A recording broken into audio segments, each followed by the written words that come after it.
जय हिंद साथियों, मैं आपका अपना रामेश्वर आरडी एकेडमी से। ये हमारी सीरीज हमने न्यू स्टार्ट की है टॉप 1000 PYQ क्वेश्चनों के लिए। और ये है ग्रुप डी के लिए। किसके लिए? ग्रुप डी के लिए। और ग्रुप डी के लिए ये इसमें साइंस की प्रैक्टिस कराएंगे। इसमें क्या? साइंस की प्रैक्टिस कराएंगे। इसकी एक क्लास आपको डेली मिला करेगी। इस क्लास में आपके 25 क्वेश्चन है और जो नेक्स्ट क्लास आएंगी इन सभी में आपके लिए 30 क्वेश्चनों की प्रैक्टिस पर डे कराई जाया करेगी।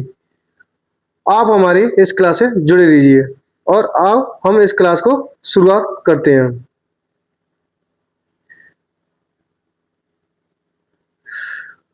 तो हम फर्स्ट क्वेश्चन की बात करते हैं।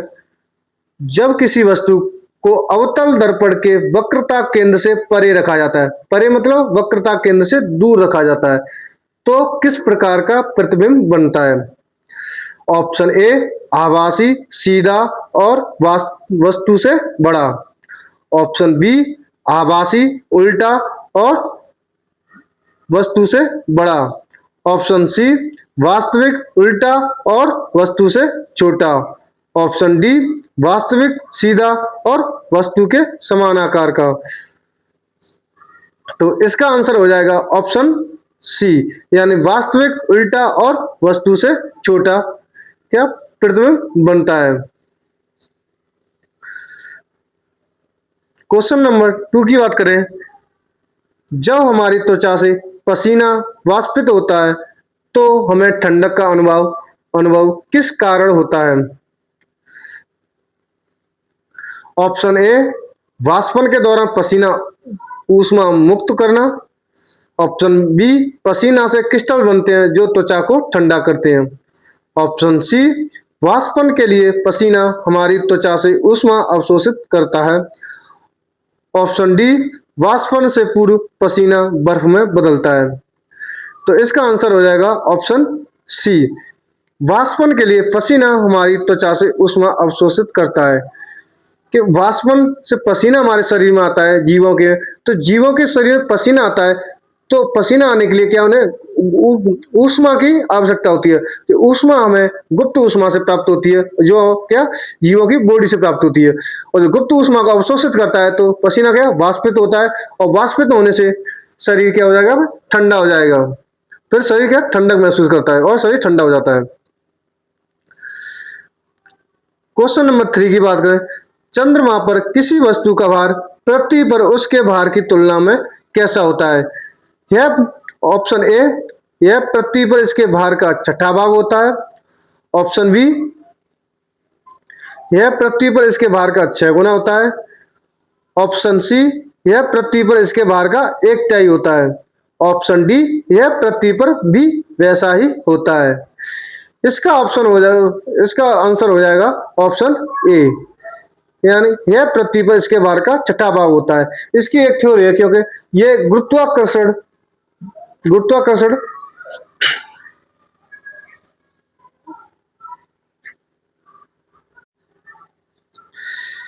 इसका ऑप्शन हो जाएगा ए।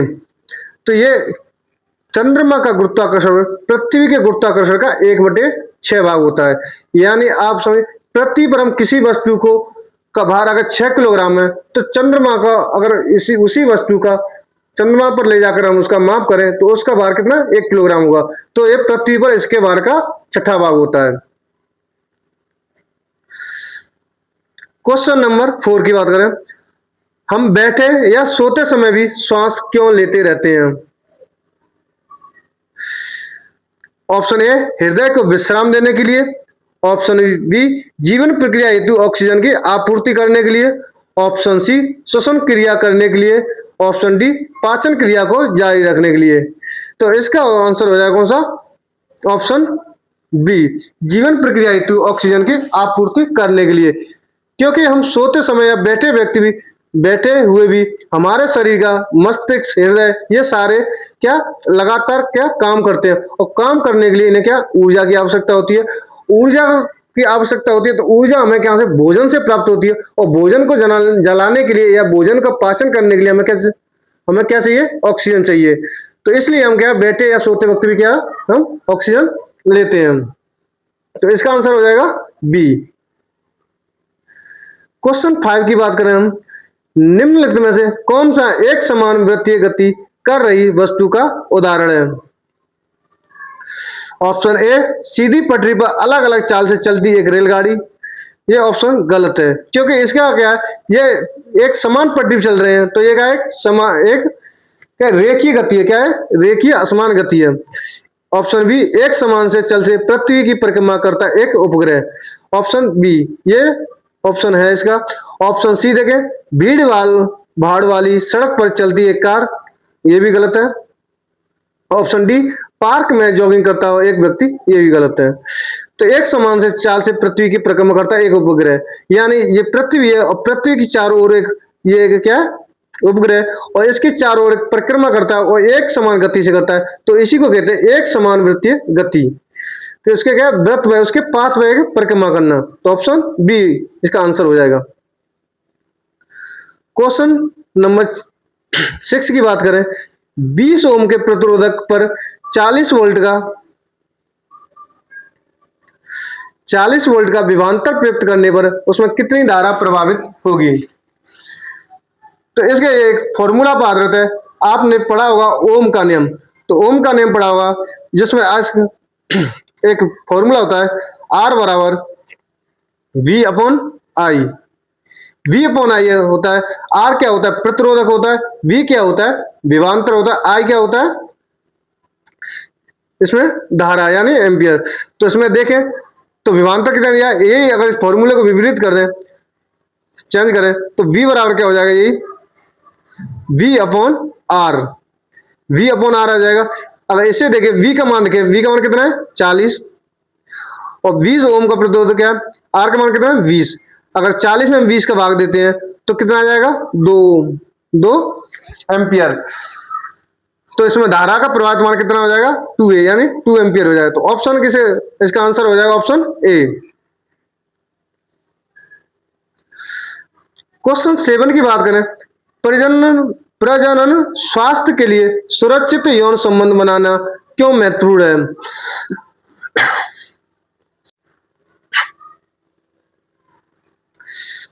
ए, यह गर्भावस्था की गारंटी देता है। ऑप्शन बी, यह प्रजनन क्षमता बढ़ाता है। ऑप्शन सी, यह HIV एड्स जैसे यौन संचारित रोगों से बचाता है। ऑप्शन डी, यह शरीर में हार्मोनल संतुलन सुनिश्चित करता है। तो इसका आंसर हो जाएगा कौन सा, सी, यह HIV एड्स जैसे यौन संचारित रोगों से बचाता है। यानी आपको सुरक्षित यौन संबंध बनाएंगे तो आपको HIV एड्स जैसे संक्रमण जैसे रोगों से बचाएगा। अब इसमें HIV की बात आई है, तो HIV की बात करें, इसके लिए एक टेस्ट किया जाता है, उस टेस्ट के बारे में कई बार पूछ लिया जाता है। तो HIV के टेस्ट का, जो HIV के लिए टेस्ट किया जाता है उसका नाम क्या है, तो उसका नाम क्या है, एलिसा। कौन सा टेस्ट किया जाता है, एलिसा टेस्ट किया जाता है। क्वेश्चन नंबर 8 की बात करें, एथेनॉल की सोडियम के साथ अभिक्रिया होने पर किस प्रकार की गैस मुक्त होती है। Option A, carbon dioxide. आपने देखा होगा कि कार्बन डाइऑक्साइड हमेशा किसी वस्तु को दहन करने से ही कार्बन डाइऑक्साइड गैस निकलती है। जैसे कई बार प्रश्न पूछ लिया जाता है कि जो खाने बनाने जो रोटी होती है, तो रोटी से कौन सी गैस निकलती है, तो वो कौन सी, कार्बन डाइऑक्साइड गैस निकलती है। तो ये भी गलत हो जाएगा इसका। ऑप्शन बी, तो ऑप्शन बी कौन सा, hydrogen. Option C oxygen. Option D methane. तो इसका आंसर हो जाएगा कौन सा, सी। कौन सी गैस निकलती है, ऑक्सीजन निकलती है। एथेनॉल सोडियम के साथ अभिक्रिया करता है, तो एथेनॉल तो सोडियम है, सोडियम क्या है, हाइड्रोजन को क्या कर, सॉरी ऑक्सीजन को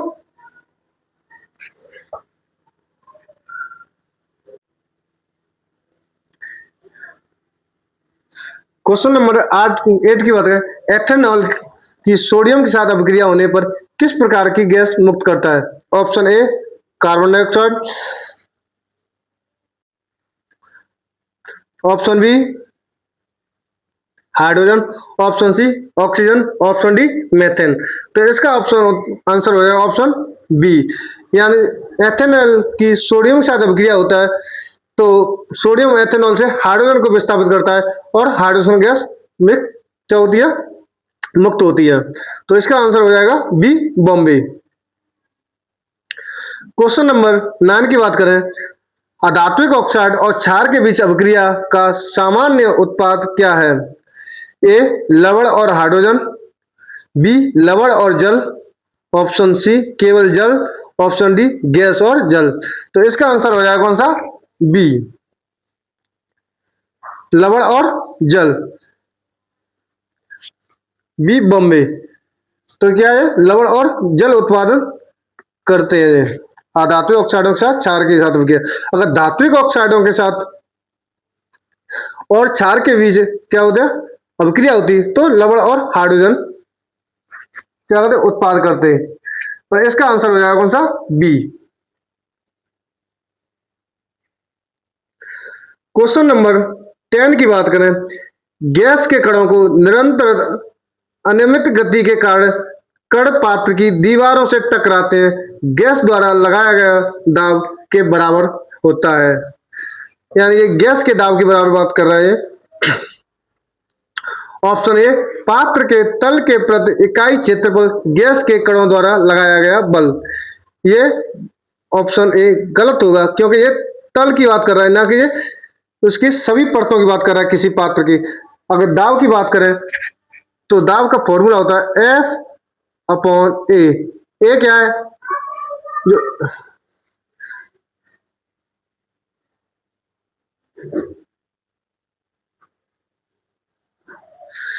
तो अगर दाब के फॉर्मूला की बात करें तो पी बराबर होता है इसका क्या, एफ अपॉन ए। ए क्या है, एक क्या है, एकांक क्षेत्रफल पर जो बल लगाया जाता है तो उसी को क्या कहते हैं, दाब कहते हैं। तो ऑप्शन ए गलत हो गया है। ऑप्शन बी देखें, गैस के कणों द्वारा पात्र की दीवारों पर लगाए गए बल।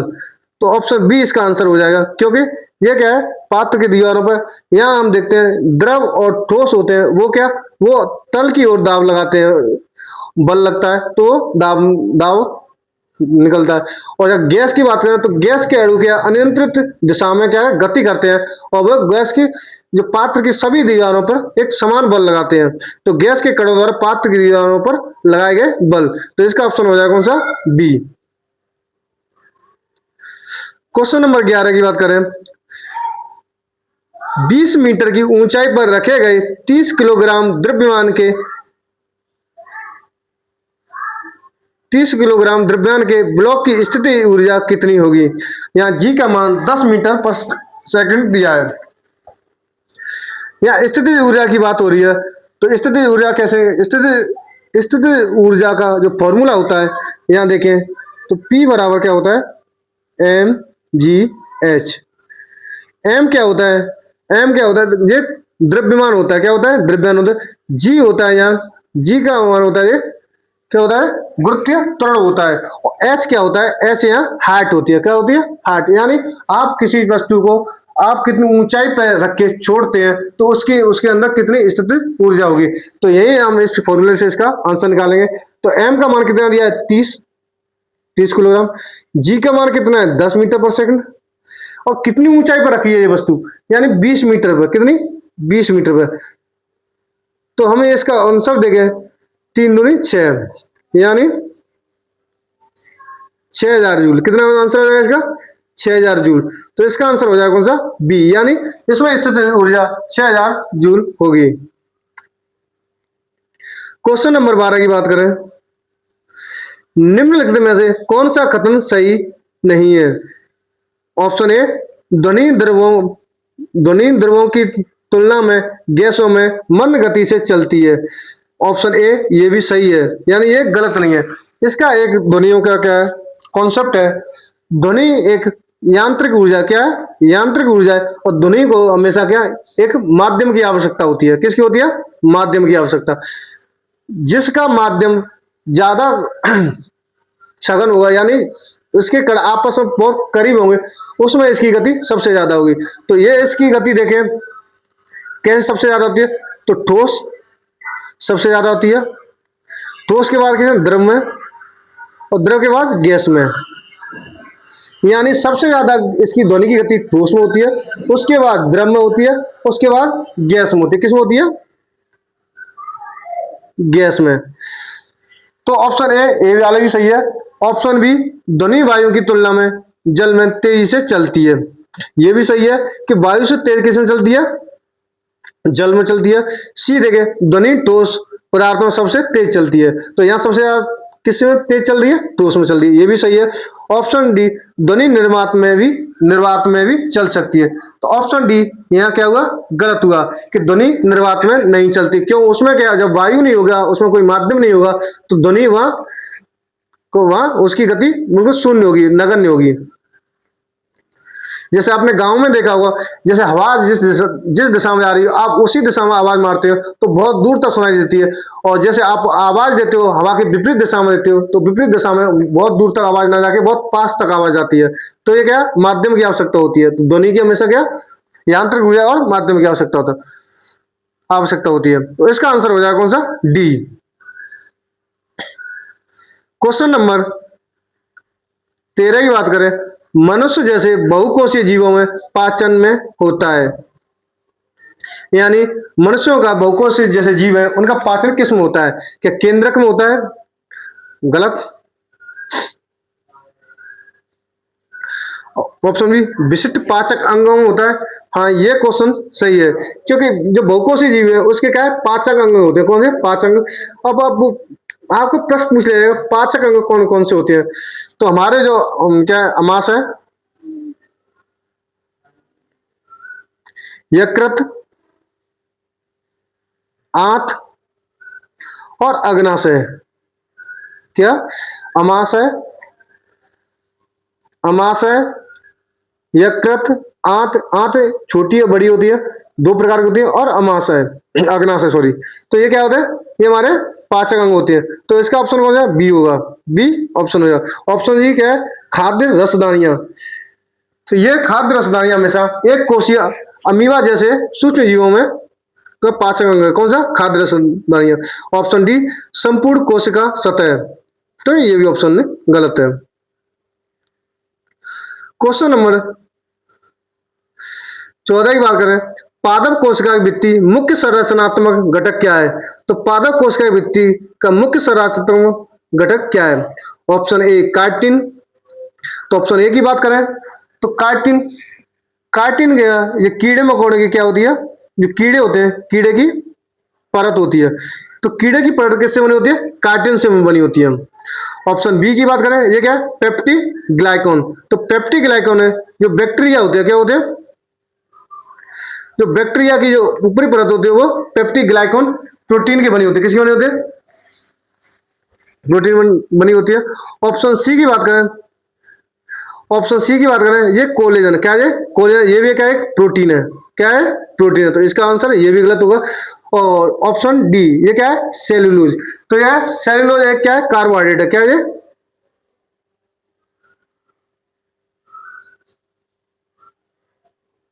क्या है ये?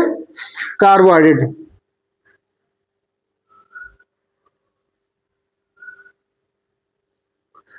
कार्बोहाइड्रेट है। तो पादप कोशिका की भित्ति होती है वो सेल्यूलोज की बनी होती है, और सेल्यूलोज की बनी होती है। तो पादप कोशिका की जो भित्ति होती है वो ये उन्हें कठोर आकार देती है, और ये किसकी होती है? कार्बोहाइड्रेट की होती है।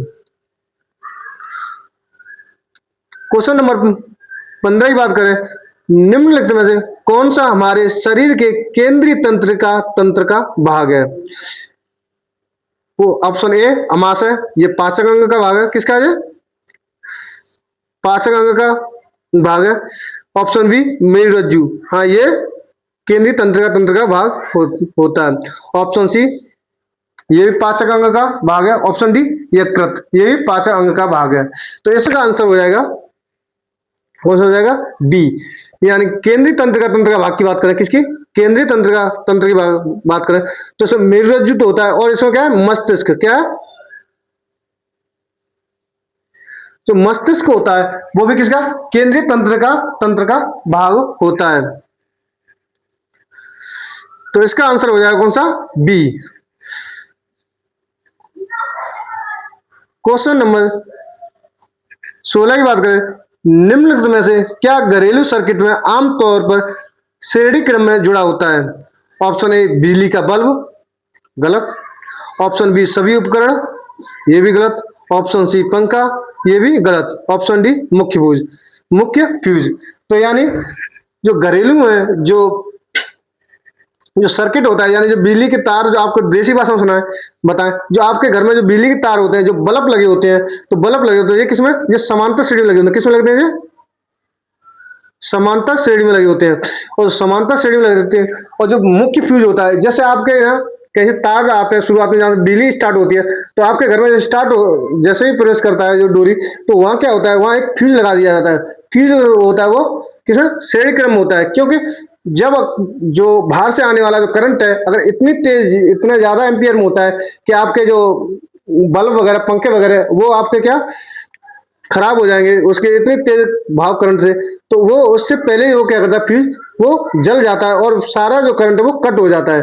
तो इसलिए क्या हुआ, जो मुख्य फ्यूज होता है वो किसमें होता है, वो श्रेणी क्रम होता है। किसमें? और जो आपके घर के सारे पंखे, जो लाइट वगैरह है, वो सभी किसमें होती है, वो समांतर क्रम में होते हैं।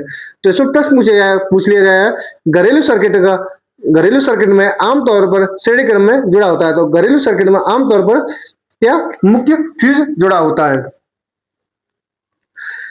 क्वेश्चन नंबर 17 की बात करें, एक किसान अपनी फसल से प्राप्त अनाज को नमी तथा गर्मी वाले एक कमरे में भंडारित करता है। अनाज खराब हो जाता है, इसका सबसे संभावित कारण क्या है? अनाज पक्षियों और कीटों द्वारा खा लिया गया है। भाई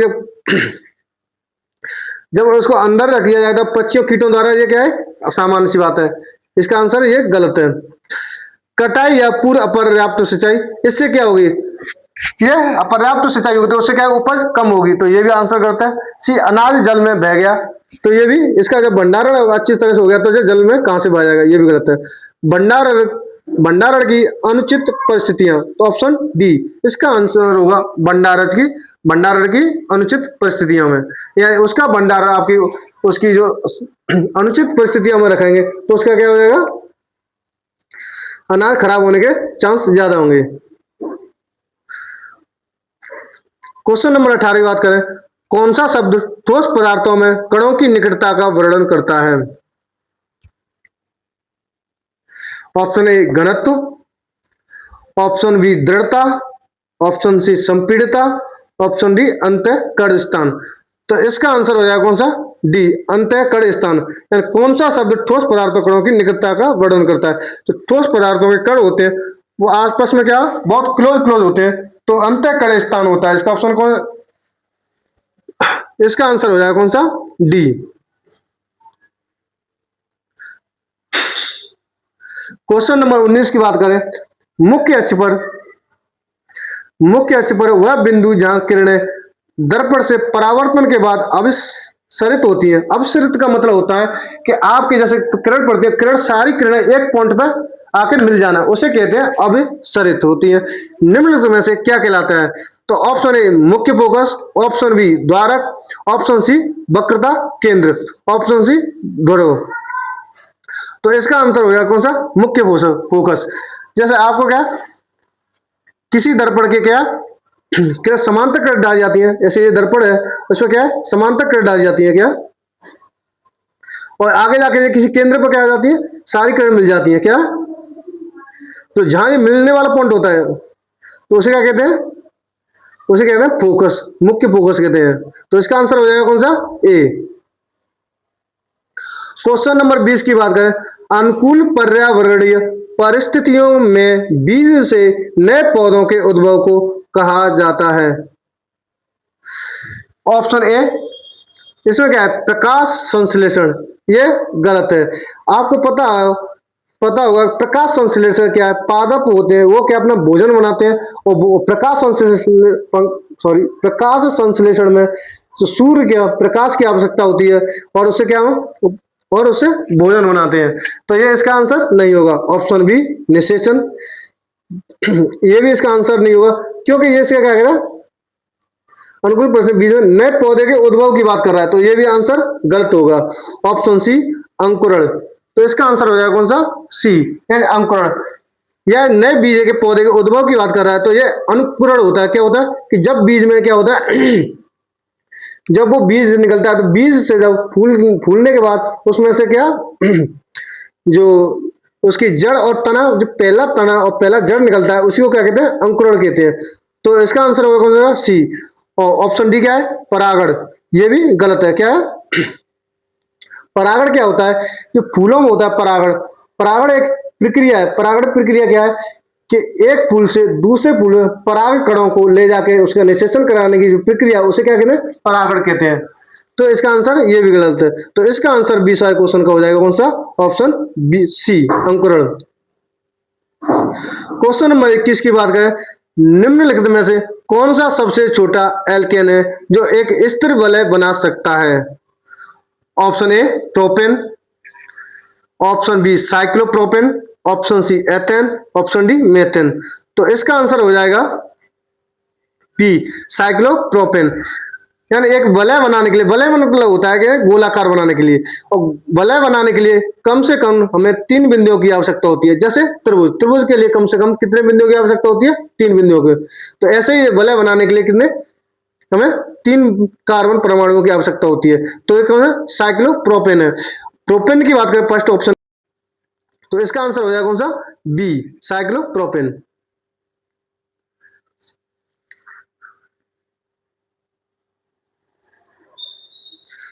22वें क्वेश्चन को हम एक मिस करते हैं, इसमें थोड़ी अधूरी जानकारी है। ऑप्शन 23 पे आते हैं हम सीधे। यह तय की गई दूरी आधी कर दी जाए तथा समय समान रहे तो रैखिक वेग क्या है। तो इसकी बात करी जाए, स्पीड होती है, क्या होती है, जो स्पीड होती है, स्पीड को मैं एस से क्या रिप्रेजेंट करूंगा, और जो डी का डिस्टेंस है, और इसका जो अपॉन होता है वो टी। स्पीड बराबर होता है डिस्टेंस अपॉन टी, यानी टाइम। अब इसमें क्या है, जो दूरी बट्टे समय, यानी समय समान है। क्या है, समय समान है। तो स्पीड होगी जो प्रोपोर्शनली डिस्टेंस के समान होगी, यानी जितनी दूरी चलेगी उतनी क्या उसकी चाल होगी। अब इसमें क्या है, तय की गई दूरी, इसमें फॉर्मूले की बात करें, इसमें क्या है, समान समय, तो हमने समय समान कर दिया। तो इसमें अगर दूरी दुगनी होगी तो इसमें क्या है, चाल भी दूरी होगी। अगर इसकी डिस्टेंस आधी हो जाएगी तो इसकी चाल भी आधी हो जाएगी। किस पर, ये समान समय पे की बात से हो रही है। तो यहाँ तय की गई दूरी को आधी कर दी जाए, अगर इस तय कर दी गई दूरी को आधी कर देते हैं तो एस डी का मान डी बटे 2 हो जाएगा। तो इसकी चाल भी क्या हो जाएगी, आधी हो जाएगी। तो इसमें क्या है, रैखिक वेग की बात करा है, तो रैखिक वेग यानी रैखिक चाल तो कितनी हो जाएगी, ऑप्शन डी, यानी आधी हो जाएगी। कितनी हो जाएगी, रैखिक वेग कितना हो जाएगा, आधा हो जाता है। क्वेश्चन नंबर 24 की बात करें, वृषणों का उदार गुहा से बाहर वृषण कोश में स्थित होने का मुख्य कारण क्या है। आप नरम में देखते हैं जो वृषण होते हैं वो क्या होते हैं, उदर गुहा से क्या बाहर होते हैं, और बाहर होने का कारण क्या है। तो ऑप्शन ए, शुक्राणु निर्माण के लिए शरीर के तापमान से कम तापमान की आवश्यकता। ऑप्शन बी, शुक्राणु और मूत्र का उचित मिश्रण। ऑप्शन सी, संक्रमण के जोखिम को कम करना। ऑप्शन डी, हार्मोन स्त्राव को आसान बनाना। इसका आंसर हो जाएगा कौन सा, ऑप्शन ए। कौन सा आ जाएगा, ऑप्शन ए। क्योंकि शुक्राणु निर्माण के लिए जो शरीर का तापमान होता है 37 डिग्री सेल्सियस, उस तापमान से 2 या 2.5 डिग्री सेल्सियस कम तापमान की आवश्यकता होती है शुक्राणु निर्माण के लिए। तो इसलिए जो शुक्राणु बनते हैं वो वृषणों में बनते हैं, और वृषणों को जो शरीर से बाहर रखा गया है, और जो बाहर रखा है तो बाहर की जो ठंडक महसूस कर गई वो क्या, 2 से 2.5 डिग्री सेंटीग्रेड तापमान कम होता है। किन में, शुक्राणुओं। तो इसका मुख्य कारण क्या है, इसका शुक्राणु निर्माण के लिए शरीर के तापमान से कम तापमान की आवश्यकता होना। तो इसका आंसर हो जाएगा ऑप्शन ए। क्वेश्चन नंबर 25 की बात करें, संतृप्त कार्बन यौगिकों की तुलना में होते हैं। ऑप्शन ए, कम अभिक्रियाशील। ऑप्शन बी, अधिक संतृप्त। ऑप्शन सी, बराबर अभिक्रियाशील। ऑप्शन डी, अधिक अभिक्रियाशील। तो इसमें ऑप्शन उत्तर हो जाएगा कौन सा, डी, डी दिल्ली, यानी अधिक अभिक्रियाशील होते हैं। क्योंकि आप बात करते कि संतृप्त की और असंतृप्त की, तो संतृप्त कार्बन यौगिकों क्या होता है, ये एक बॉन्ड ही होता है। क्या होता है, एक बॉन्ड ही होता है। और जो असंतृप्त बॉन्ड होता है ये डबल या ट्रिपल ट्रिपल बॉन्डी होता है। और डबल और ट्रिपल बॉन्डी असंतृप्त कार्बन होता है तो ये क्या आसानी से टूट जाता है, और आसानी से टूटने से क्या होता है, इसकी अभिक्रिया करने की क्षमता बढ़ जाती है, तो ये क्या अधिक अभिक्रियाशील होता है। और एक बॉन्डी होता है उसकी क्या टूटने की क्षमता कम होती है, तो क्या कम कम अभिक्रियाशील होता है। तो इसका आंसर हो जाएगा कौन सा, डी, यानी असंतृप्त कार्बन संतृप्त कार्बन यौगिकों की तुलना में अधिक अभिक्रियाशील होता है। ये पूरे 25 क्वेश्चन हो गए। ये साइंस के आज फर्स्ट क्लास के 25 क्वेश्चनों की प्रैक्टिस पूरी हो गई। और इसके लास्ट में क्या है, इसके आंसर भी दिए हुए हैं। इसकी जो प्रैक्टिस, इसकी जो पीडीएफ है, पीडीएफ हम इसकी एक हमारा एक टेलीग्राम चैनल है, आरडी एकेडमी टेलीग्राम चैनल, उसी इस चैनल पर इसमें क्या इसकी हम पीडीएफ डालते हैं। आप हमारे टेलीग्राम चैनल को आप ज्वाइन कर सकते हैं, जो उसकी जो लिंक है इस वीडियो के डिस्क्रिप्शन में डाल देंगे, वहां से आप उस चैनल के टेलीग्राम चैनल को ज्वाइन कर सकते हैं। हमारे चैनल पे एक जीएस की और एक पूरा फुल कोर्स चल रहा है, जिसमें आपको पूरा जीएस का फुल कोर्स कराया जाएगा, जिसमें आपको थ्योरी भी कराई जाएगी, और थ्योरी होने के बाद उसके साथ साथ उसकी प्रैक्टिस भी क्वेश्चन प्रैक्टिस भी कराई जाती है। और उसकी पीडीएफ भी आरडी टेलीग्राम चैनल ग्रुप पर भी मिलती है। वो पूरा कोर्स फ्री उपलब्ध कराया जा रहा है। हमारे चैनल से जुड़े रहने के लिए हमारे चैनल को सब्सक्राइब और फॉलो कीजिए, और हमारे चैनल को शेयर भी कीजिए, और कमेंट करके बताइए इसमें और हम आपके लिए क्या कर सकते हैं, और इसमें हम आपके लिए क्या सहायता कर सकते हैं आपके बड़े भाई होने के नाते। तो चलो दोस्तों, आज के लिए इतना ही काफी। अब अगली क्लास कल आएगी, और कल से हम इसमें पूरे 13 क्वेश्चन प्रैक्टिस करेंगे और अच्छे से एनालाइज करेंगे। और अपने दोस्तों को भी और बता दीजिए, इससे सभी लड़के जुड़ जाएं जो आरआरबी ग्रुप डी की तैयारी कर रहे हैं। तो आपके लिए बहुत हेल्पफुल होगा ये क्लास में से। चलो चलते हैं दोस्त, जय हिंद साथियों।